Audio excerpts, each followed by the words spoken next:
Super Sunday can only mean one thing. It's a glut of cricket. Another doubleheader comes our way, and we're going to be there from the start to the finish, from the start of game one and right to the end whenever it takes us. What's on the menu for Sunday? Let's quickly remind all of you. The first clash is going to be quite a mouth-watering one. And as far as the second clash is concerned, we'll tell you about that shortly. Here it is. This is in reverse order. Kolkata versus Hyderabad, match number 49. This is what's going to come your way this evening. But the imminent match right here, right now, is going to be another spicy, one of the most spicy encounters in this tournament. This is Bangalore taking on Punjab. There used to be a time when we'd call one team a mix of the other, simply because players from Punjab many of them were actually from Bangalore, including the captain, the other opener, best of friends. They're from Bangalore. So there's quite a lot of interesting dynamics in there. Once again, it's welcome on this Sunday to Cricbuzz Live in association with our fantasy partner, My 11th Circle. Joining me on Super Sunday, Joy Bhattacharjya, Shaun, Pollock. Gentlemen, couple of interesting clashes coming up, Shaun. The first one is always something that evokes emotion, and we're hoping for some runs. Yeah, we do. Hopefully a better wicket there at Sharjah. But, the real interest for Joy is the second game, because he believes that his team are playing against the bottom of the table and it could be securing another 2 points and the move towards. So we're going to have to just keep him a little bit subdued. He's very excited, but there's the curtain raiser first, and we'll have to see how they get on. But looking forward to it. As I say, we've got news that it may be a better surface, and maybe we can expect a few more runs. Joy, going by Shaun's logic, like a typical big concert, when a big artist comes, he has an opening act. So according to him, as far as you're concerned, it's Punjab versus Bangalore is an opening act for you. Well, if you have an opening act that has Virat Kohli, Glenn Maxwell, KL Rahul, it's really, you can't have an opening act. If you have an opening act like that, I don't know who's going to follow after that. So, no, it's an amazing encounter. And I think what's happened is Punjab winning the last one has just put a little bit of spice into this. And I think I'll be interested in knowing how it goes from here on, because I think Punjab is the kind of team who can do a lot with here. It certainly is. Some interesting dynamics before we go into all the scenarios, Shaun, and I want to quickly get you into this. We were briefly chatting informally before the show started. For someone like a Glenn Maxwell, we have many players who move from one franchise to another. But for Glenn Maxwell, he spent a bit of time in the franchise he's playing against today. Does that give you about 10% extra? Yeah, for sure. It's getting to that stage, scenarios.com. I love it. But let's go down the route of Glenn Maxwell. He'll be quietly determined. Of course he will. A franchise says, listen, we don't actually value you anymore. We're prepared to put you into the auction. And to be honest, he wasn't performing really well for them. But it's almost like since the move, maybe new captaincy, new management, they've really got him ticking. And he's been absolutely superb. Even since the restart, his facts and figures have been immensely impressive. So he'll be wanting, particularly against this opposition, to go out there and say, well, I'm going to continue my form. I would love nothing more than at the end of this game to be able to shake hands. And when I look you in the eye, you may be just thinking in the back of your head, oh, maybe I shouldn't have let Glenn go. Maybe we should have hung on to him. I think that would be a real motivating factor for him. You talk about the individuals, and they're all human. Every single one of them is human, and they all have these emotions. And definitely on the back of his mind, he'll be wanting to try and prove a little point. Yeah, we used to have a little bit with GG and Delhi at one point in time when he came early doors to Kolkata, Joy.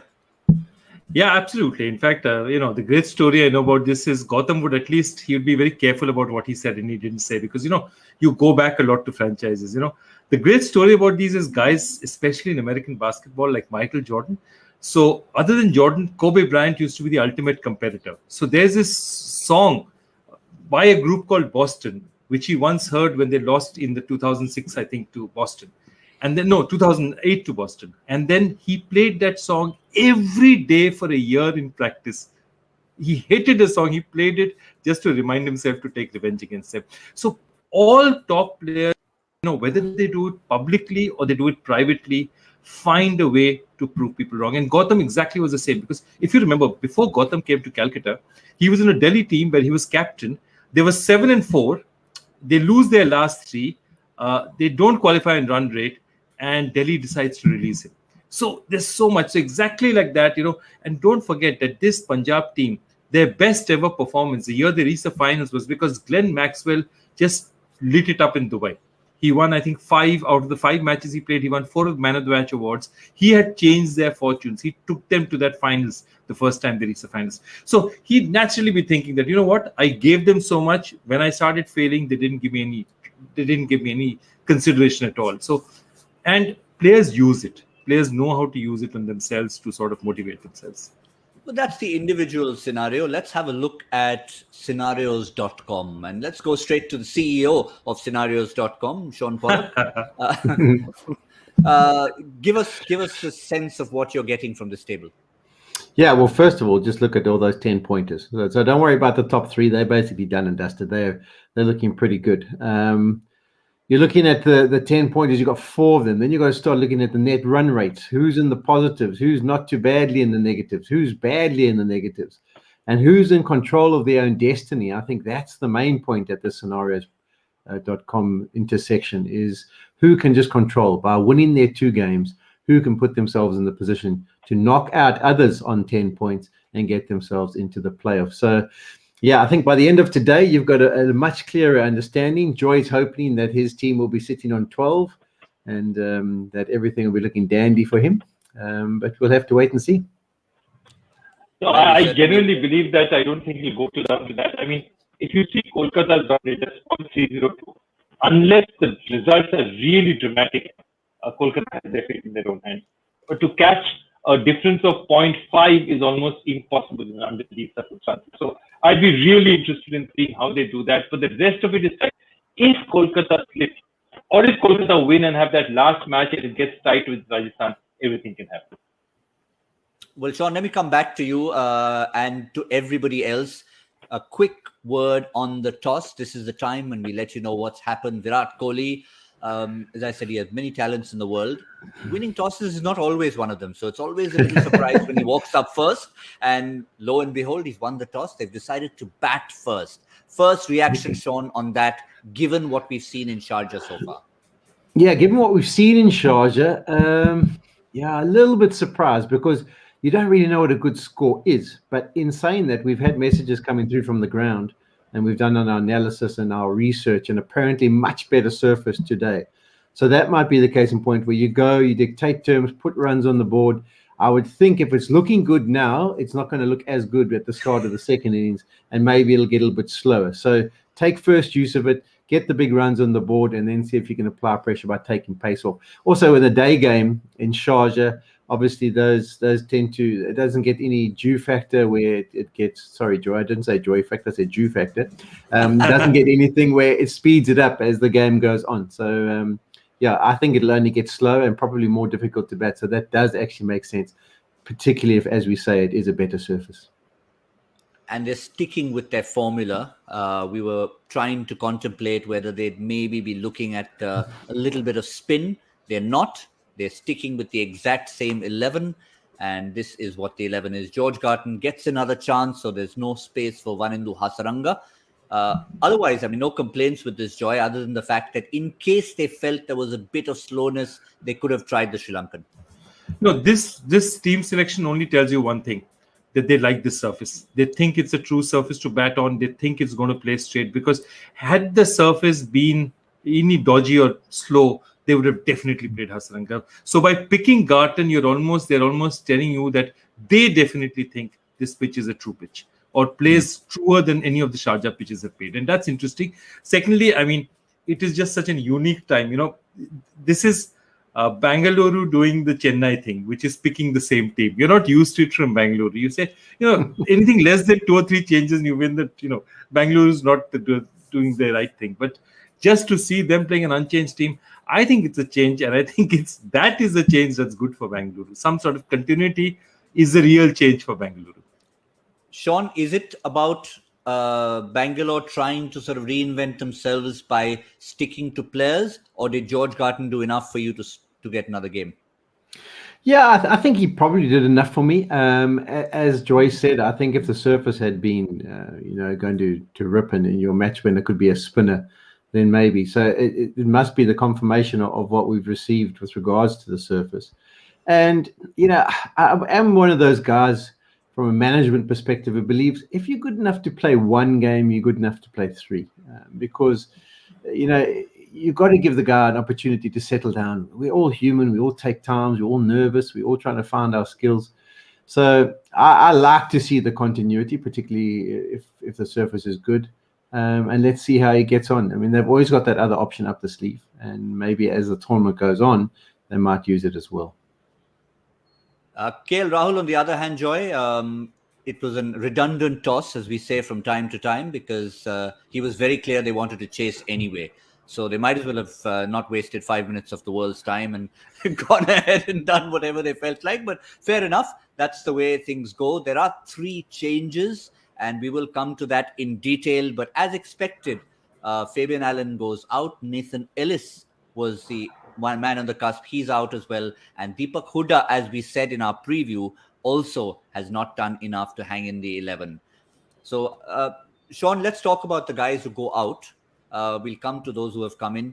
Deepak Hooda, the kind of impact he had in earlier seasons. When an impact player is not giving you impact, then you know that you've got to make some changes.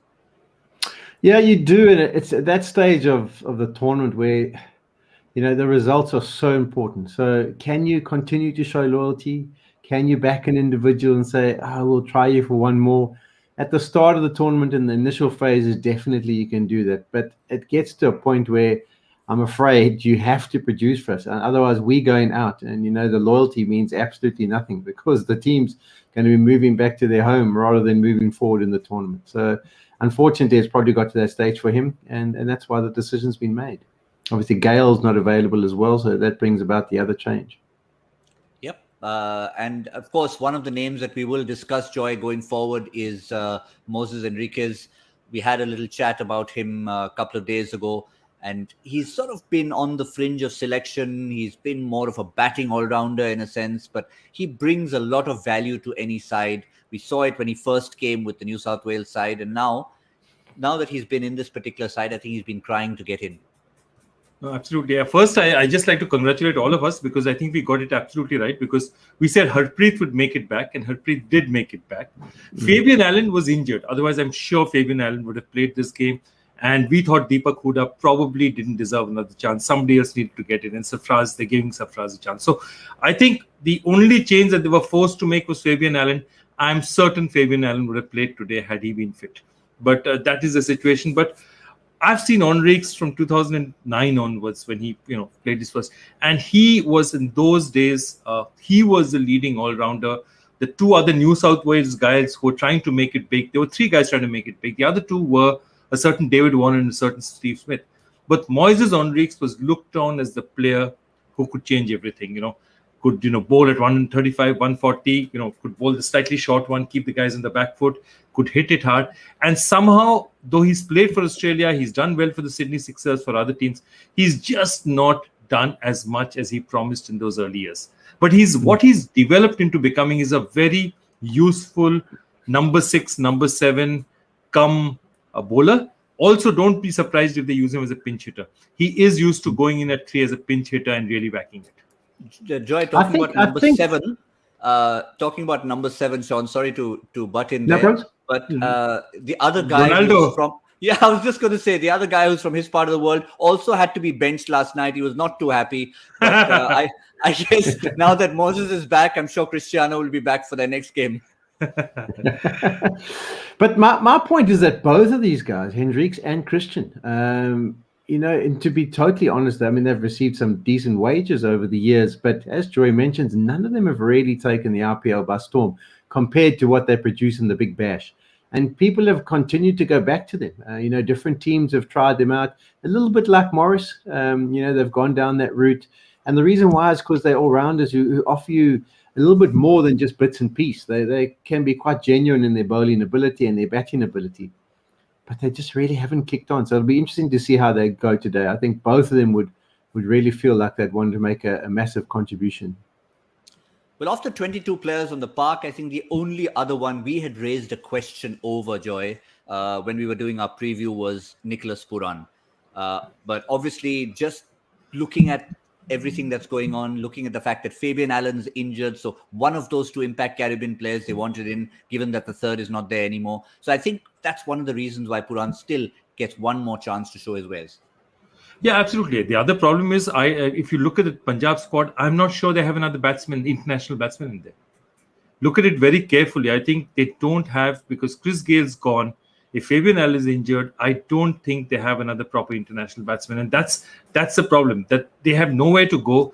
Puran, everyone knows, is an extremely talented guy. They're just hoping he will come good. He's every time he shows signs, and both Puran and Hetman have the same problem. They seem to have this issue with shot selection. Somewhere they go, they'll hit one really good shot, and then they'll try and hit everything out of the park. And that strike rate, 118, I mean, that's ridiculous. For somebody of the talent that he has, the fact that he's not crossed 100 runs is something that is absolutely unbelievable. I mean, look at that season and wonder what he was doing this time. Yeah, and he's 118 is an anomaly. I mean, his strike rate he's a 150 type of strike rate player. He's a six hitter, Shaun, 25 sixes in the CPL, even when it was not his best season. Yeah, he is. I mean, he's got that ability. It's another case in point where you know what these guys are capable of. It's just the RPL stage has probably not been the place where they've managed to produce it and show us how good those skills are. And I think therein lies the frustration. There's a lot of research done all the time about who's the best option, left-hander compared to the other right-handers. What can they possibly offer us? And you watch all these other leagues and you see these players and you see their capabilities. But it's been sometimes a little bit concerning as to how they get their abilities and their performances into the RPL. Much as I've just mentioned with those other two all-rounders from Australia, that's where there's the examples of your Gales who's come in and done it, or De Villiers who've come in and done it.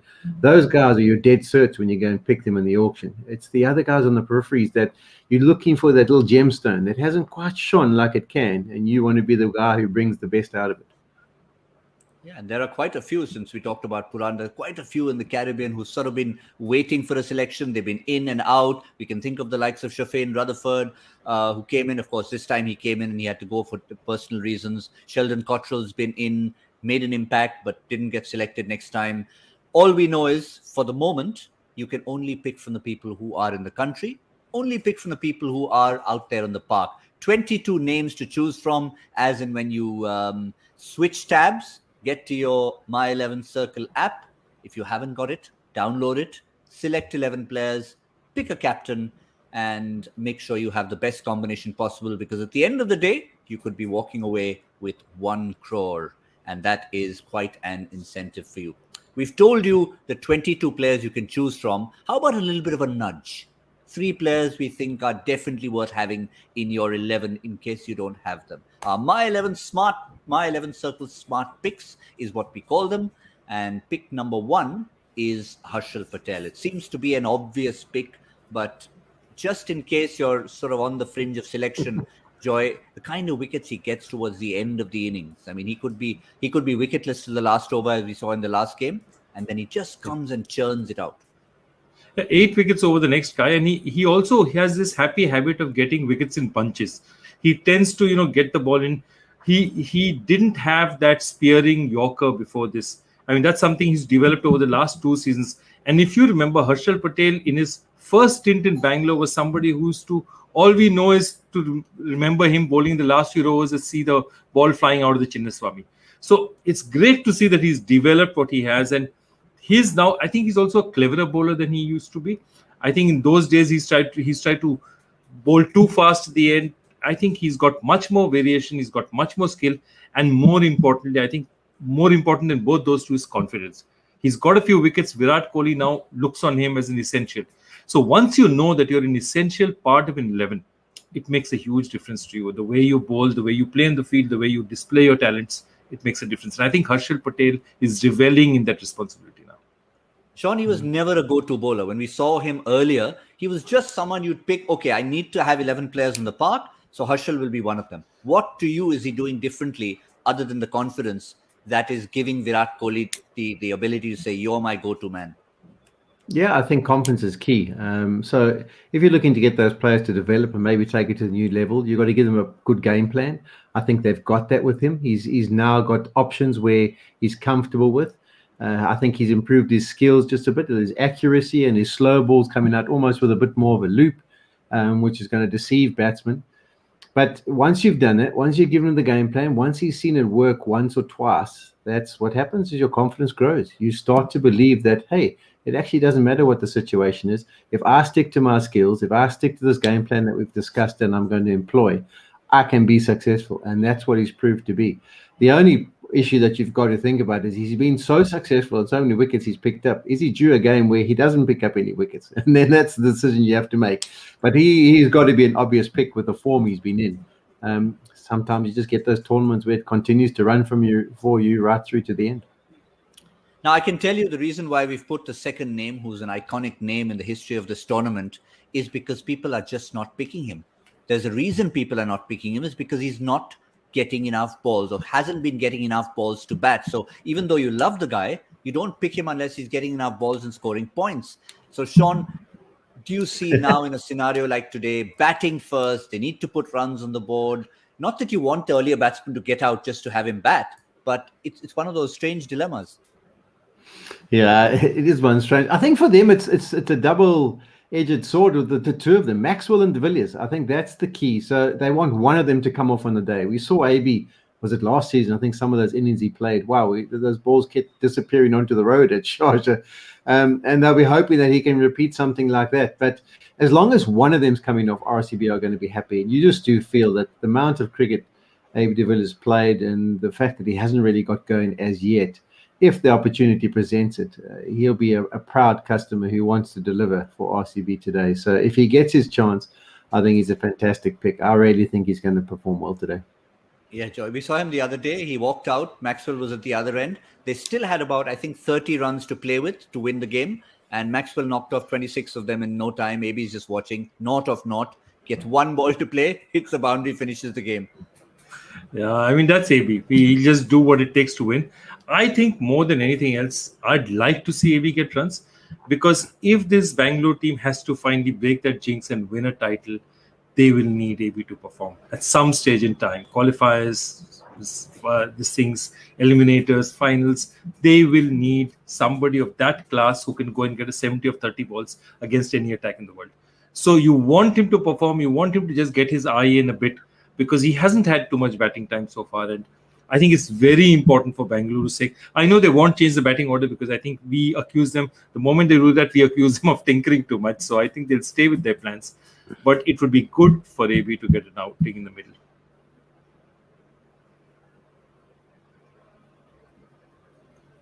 I think every time Gautam hears about AB, his voice goes completely. But AB, you've seen him for a long time, Shaun. When is the first time that you noticed AB as a player, and when was it that he first showed you his skills?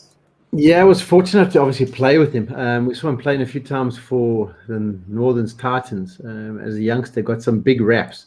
And it's not often what they do, it's almost the way they do it at times. And when he walked to the crease the first time I watched him bat, he played some shots, and there was just 2 or 3 shots, and I thought to myself, gosh, he is going to be something special. Just the time he had to play. So that'll be pretty interesting to sometimes, you see these picks, and there's plenty of examples though of people that you look at and you go, I think he'll be a good player in years to come. But they ended up, you write a book about these guys who never actually realized their potential. Well, thank goodness for South African cricket and for the RCB. AB de Villiers wasn't one of those. He's one who's definitely shone and been able to play superbly. And Gautam has recovered from his silence. I actually ducked out to make a change to my 11 circle team. Because of one of our picks? Yeah, well, because we are recommending AB to everyone else. Now, the problem is it's very easy to say get AB in, but he's expensive. So if you've got to get him in, you've got to try and get somebody else out. Maybe sacrifice a Mayank Agarwal or Devdutt Padikkal or someone, but not going to give anything away. Let's go to our third My 11 Circle smart pick and figure out who it is. Mohammad Shami, such an icon for India. He's been a wicket taker, Joy, for Punjab, and that's what they've needed. See, I think that's why they really need him. Look at that record against Virat Kohli. He keeps getting Virat Kohli, especially he gets him early. Their job, Punjab has a very simple formula. When Punjab works at its best, they need Shami to get wickets up front. They don't need him to get wickets at the death. They need him to give those wickets up front. Their formula is very simple. Let Shami get wickets up front. Bishnoi will clog up the middle overs. Arshdeep will do well in the end. That's how they structure their bowling efforts. And I think Shami, the first time they played at Sharjah, he was bowling beautifully. I think he hasn't given them this season. He hasn't been at his absolute best, but he's still a lethal striker with the new ball. And if this pitch is good, that's all the more reason Shami becomes even more important to you.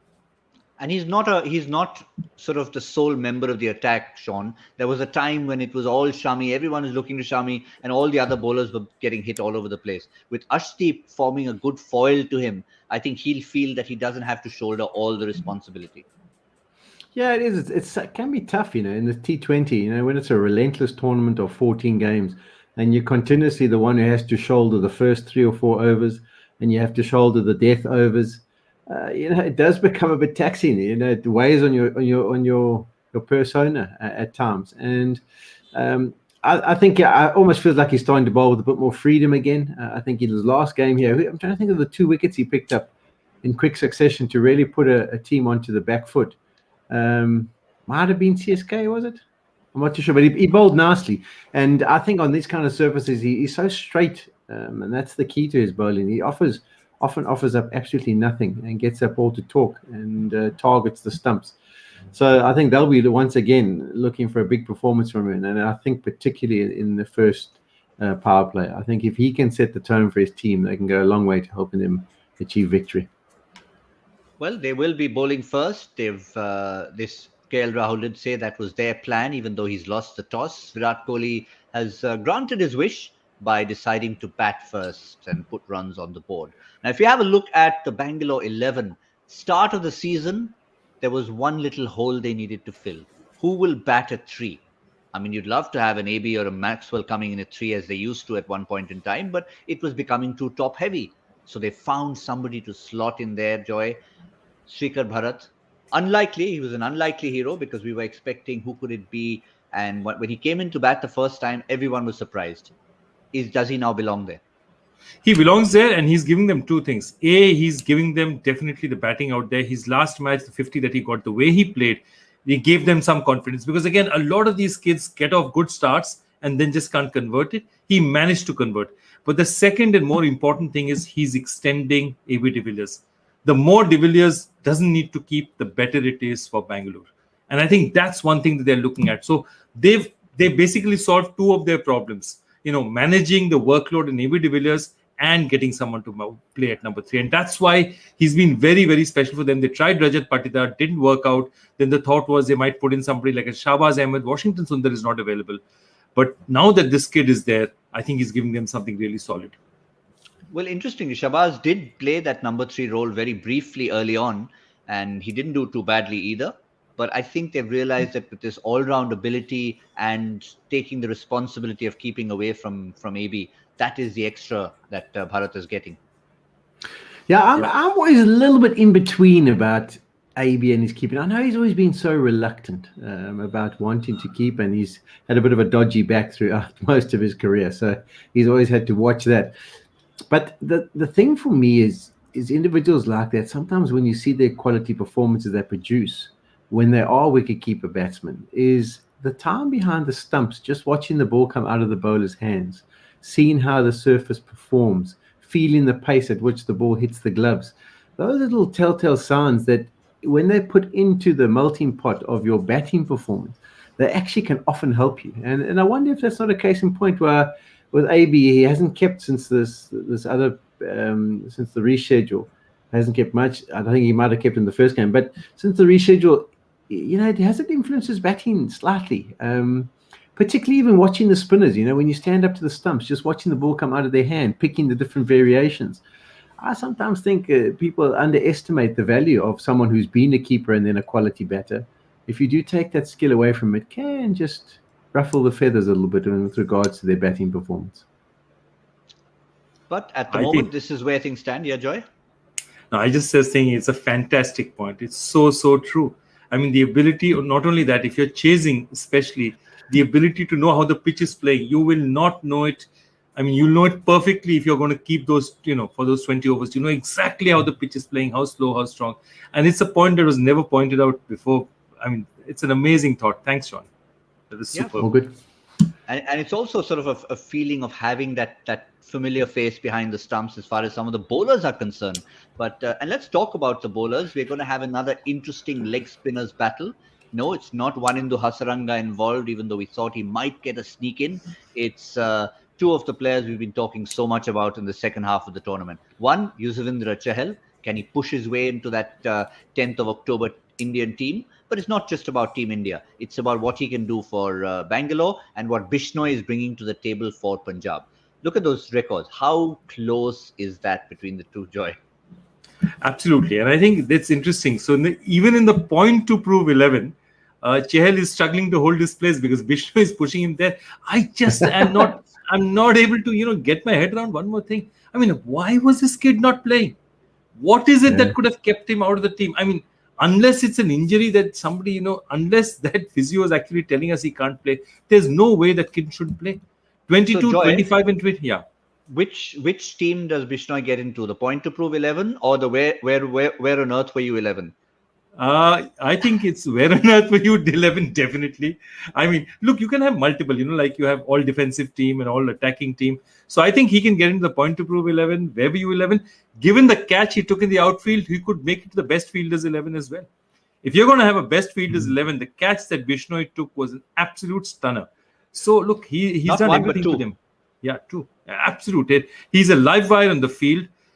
He's not a leg spin the same way Chahal is, who turns the ball almost as much both ways. But what I love about Bishnoi is that how much he does with what little he has. He doesn't really have the ball going away from the right-hander. But, he just has the ball coming on straight and the googly. But he does a marvelous job with those two. Yeah, the two things for me, I think I'm very surprised, as you mentioned, how he was left out. I know Rashid had an opportunity and maybe they thought, all the international experience, he'll be much, much better. But Bishnoi, every time I've watched him, there's just a little bit of X factor to him, just something different to a lot of the other leg spinners that you see. And then on the Chahal front, sure, I've been so happy to see him back. Obviously I worked with him at the Mama Indians and you get a rapport and an understanding for them. And he's such a lovely guy.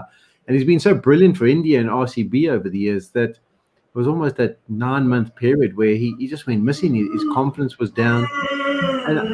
And I think to the big performance of being able to get RCB to do well is based in many ways over the years down to his performance. And he needs to be bowling as well as he can, in order for him to go into the knockouts and be confident. The other thing is that he's not scared of bowling on small grounds. He's one of those guys, having played at the Chinnaswamy, he's prepared to give it some air. He'll throw it up in the air and listen, if you want to go, I've been hit out the ground before, it's not the end of the world. I'll continue to back my skills and I'll continue to try and pick up wickets, which is his vital job in the middle. Well, Markram rates Bishnoi highly. So let me put you on the spot before we get to our quiz question of the day, Shaun. You're the captain of a side. You've got 10 players in your team.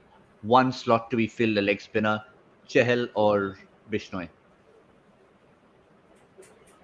Well, if you're going for the leg spin, I'll go Chahal. If you're going for the googly, I'll go Bishnoi. How about that?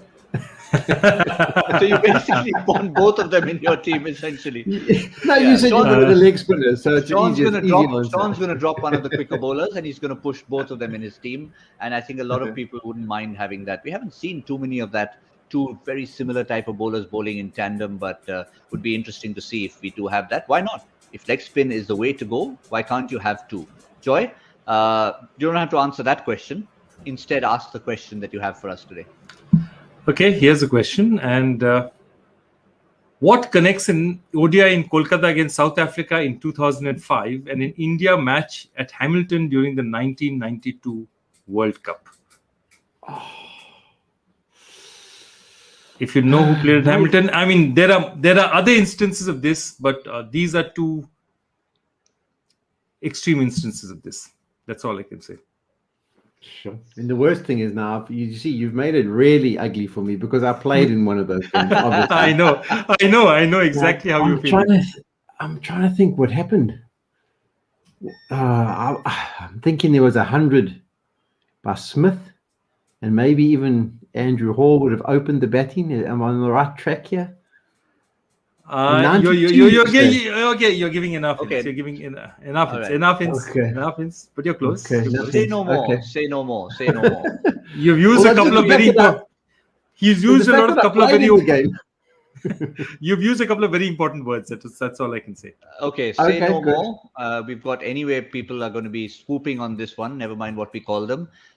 Trust me, it's another interesting question. Shaun Pollock might even have cracked 2 in 2 days, and that's Gee, big. That would be unprecedented territory for me to get 2 joy questions right. So before you go and buy your lottery ticket, Shaun, with Aidan Markram entrusted with the first over of the match, prediction for this supposedly slightly improved Sharjah pitch. Yeah, that's the thing I have to weigh into my equation. It is slightly improved. Okay, I'm going 150. 150. 150 We'll after nudge it being by 10. improved. Wow. I'll go up by 15 runs, 165. Okay. I see your 165 and go up to 173. I'm going with Simon Dool. Simon Dool says it's a 200 par wicket. No, he was joking. He says 160 par. I'm going 173. Fair enough. I think it's going to be very good to judge what happens. It'll be a fascinating contest because this is a batting lineup who are used to scoring 200 on a good surface. Does 150 become a 200 on the surface? We shall find out only at the end of the game. All we know is, to remind all of you, it's Virat Kohli who won the toss, decided to bat. Rahul was happy to chase, makes for a good encounter. We will be back in the 10th over on Cricbuzz Combox. And of course, a quick reminder to all of you who ask for just that little bit extra. It is Cricbuzz Plus, the place to get in, subscribe, and be rewarded with so much. Thank you, Shaun. Thank you, Joy. We'll see all of you in the 10th over and, of course, at the mid-innings. A long day ahead on Cricbuzz Live in association with our fantasy partner, My 11 Circle.